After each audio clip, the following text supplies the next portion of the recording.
अस्सलाम वालेकुम नाज़रीन, मैं हूं आपकी मेजबान फराह इकबाल। नाज़रीन, आज मैं मौजूद हूं कसूर में और मेरे साथ सुमेरा मौजूद हैं जो अपने बच्चों का पेट पालने के लिए लोगों के घरों में सफाई सुथराई का काम करती है।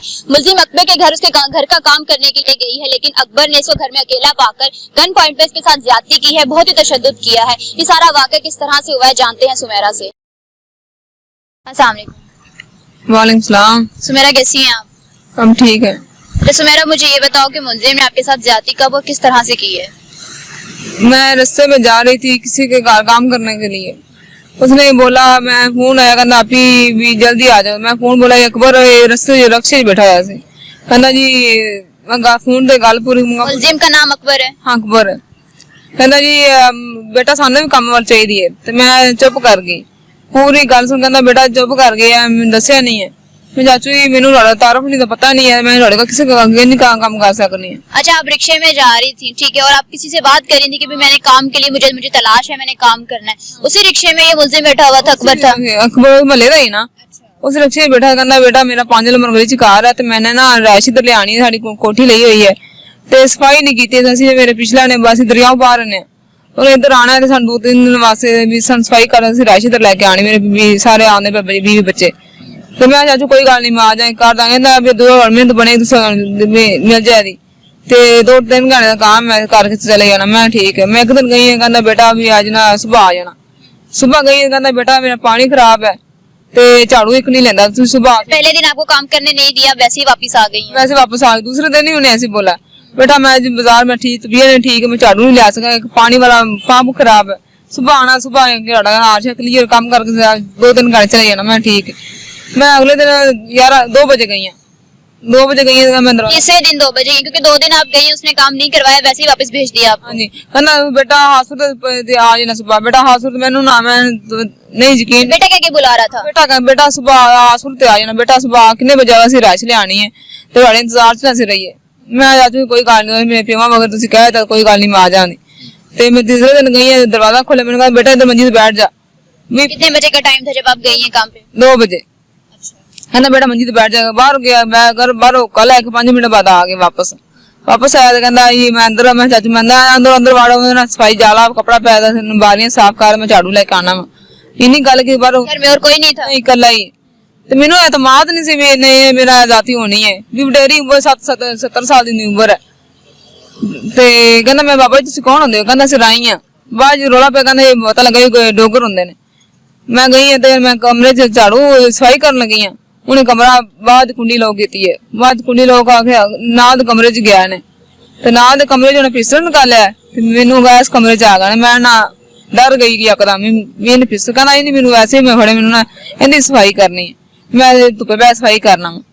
तो वो इन्ना मेरे कमरे च आ गया, वो भी कमरा लोग करता। मोबाइल मेरे को फड़ लिया था इन्हें, फिर मेरा एक मुंह ते हथ रखे कि मेरे दिमाग से पिस्टल रखा रख के देना कहा बीबी होना है, मेरे 2 मिनट का काम है, मेरी बीवी नहीं हैगी ते 2 मिनट वास्ते काम करो, बाद काम करके तुम घर चले जाना, जो थोड़ा खर्चा मेरे बनेगा तो मिल जाएगा।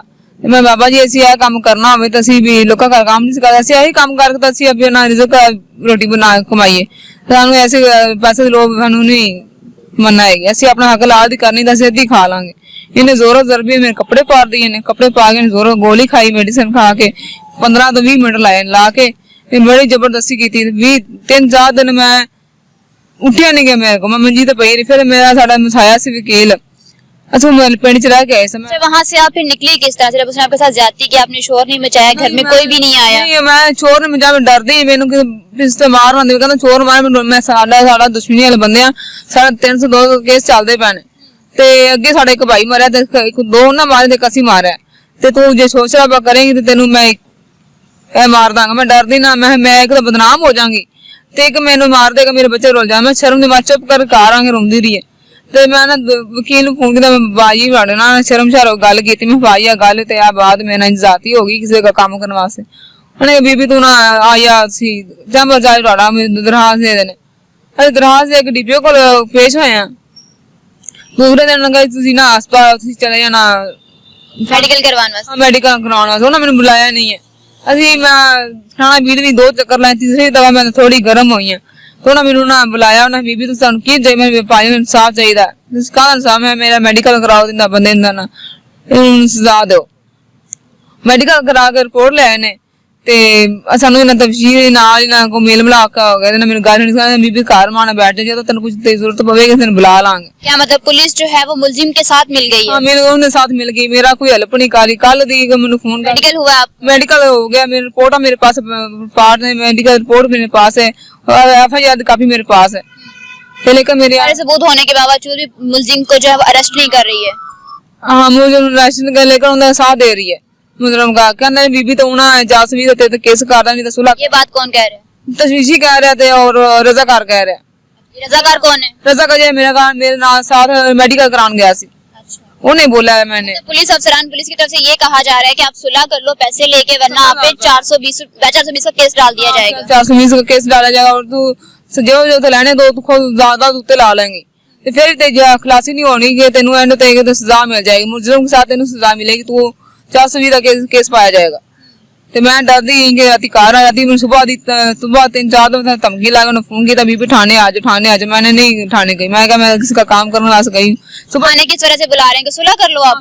सुलह कर लो आगे एक दफा जो कुछ नहीं गलती तो माफी असी भी नाल मांगने वो भी मांगदा वे तुसी आन के सुलह कर लो, कोई गल जो हो गया उन्हें वापस नहीं आना तो तुसी एक दफा सुलह कर लो। ज्यादा गल करो ज्यादा थोड़ी करो थोड़ी हो जाएगी। सुलह करो नहीं तो असी तुहाडे ते ना कोई कार जाए तो लगी जांदी ना असी चुक के गड्डी च मारांगे, मार के तेरा फर्क कर दांगे तेनू।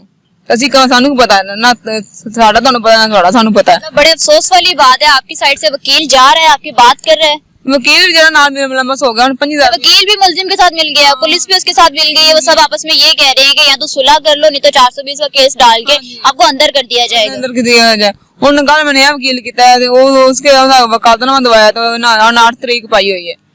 फैमिली में रिश्तेदारों में आसपास कोई ऐसा नहीं है जो आपकी मदद कर सके, आपके साथ चल सके? नहीं मैं दसिया नहीं किसी सारा मेरी मां मरी हुई है, अबू बहुत हुए मैं कली हैगी हां। मियां मेरा आपका शोहर वो नशा करदो भी करो निकल गया 10 दिन हो गए नहीं। 14 तारीख को वाकया होया, 18 तारीख को भी करो चले गया। क्यों गया है वो घर से? ऐसी वजह तो लोगों ने बोला भी तेरी बीवी रखने के लायक नहीं, काबिल नहीं रहेगी, इसको छोड़ दो, इसकी इज्जत और ने बर्बाद कर ली है, इसको छोड़ दो तो नई शादी कर लो। वो भी नशा पानी करता, वो भी मैंने नहीं सुनता है, वो भी करो चले गया। मैं किराए का मकान है 5000 रुपये किराया देना, माल मकान बोलिया बीबी किराया तो मेरे को किराया नहीं है। उन्हें कहा बीबी सामान चुके कितने जी मेरी चली जाना, मैं सामान छड़ के बाद मारूंगा। तो मैं नहीं परेशान है, मेरी पुलिस भी गल नहीं सुन रही।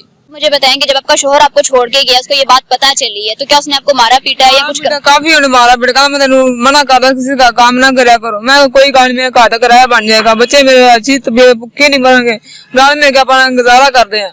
जो ना मैं तेन मना करता किसी का काम ना करया कर, मैं हालात नहीं ठीक है तो मैं जबरदस्ती काम लुका कर, मैं बच्चियां का आवाज मेरा मियां भी नशा करते बच्चा खर्चा नहीं पूरा करता, मैं बच्चा मुंह वासे गया खर्चा काम कर लग गई।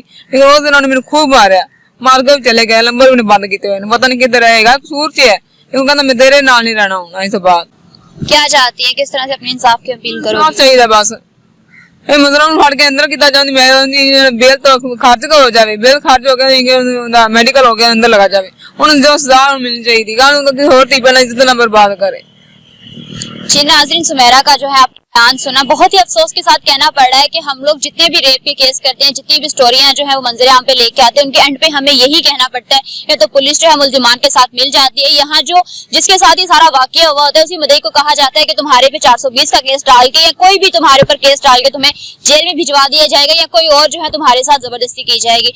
मतलब पुलिस, हमारा कानून जो है वो इंसाफ देने में नाअहली कर रहा है, बहुत ही कामचोर है। और जो बेचारा पहले ही बेचारी परेशान है सुमेरा अपनी इज्जत जाने की वजह से, इसका शोहर इसको छोड़ के चला गया, बच्चों की जो है तरबियत नहीं हो पा रही है, कमाने के लिए कुछ नहीं है और दूसरा अपनी इज्जत गवा बैठी है, उसी के साथ जो है जोर जबरदस्ती के साथ बहुत ही गलत रवैया अख्तियार किया जा रहा है। पुलिस हुक्मरान को सबको मैं यही कहना चाहूंगी कि इस केस को देखें और इस सुमेरा को इंसाफ दिलाएं। मुझे दीजिए इजाजत, फिर मिलेंगे। अल्लाह ने के बाद।